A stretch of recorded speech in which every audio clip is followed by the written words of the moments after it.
Okay, so the last little section on our two-way tables, and that is understanding the given that, the dependent rule with probability.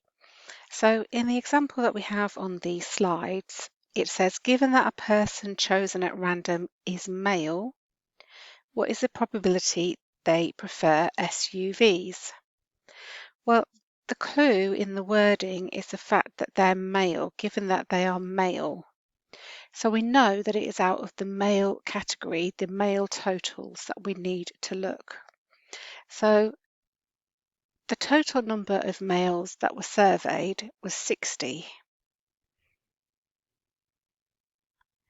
And out of those males, the ones who liked the SUVs were 21.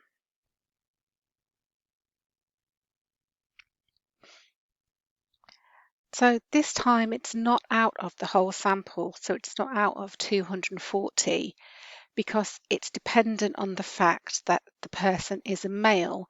So we can exclude all the females in our survey. We don't need them to work out the probability. So the probability that the person prefers an SUV, given that, remember the line, they are male, is 21 out of 60.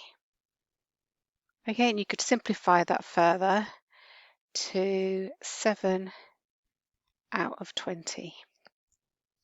Okay. Now let's have a look at another example. So in the next example, let's say that given that a person chosen at random is female, what is the probability that they prefer cars? So again, you've given that part, or the person chosen at random is a female, we automatically know that we can exclude our males from the list because we are only looking at the people who are female.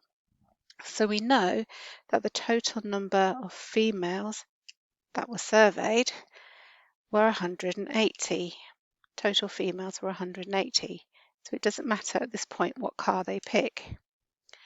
So we want to know which of the females preferred a sports car. So we know that 45 of the females preferred a sports car.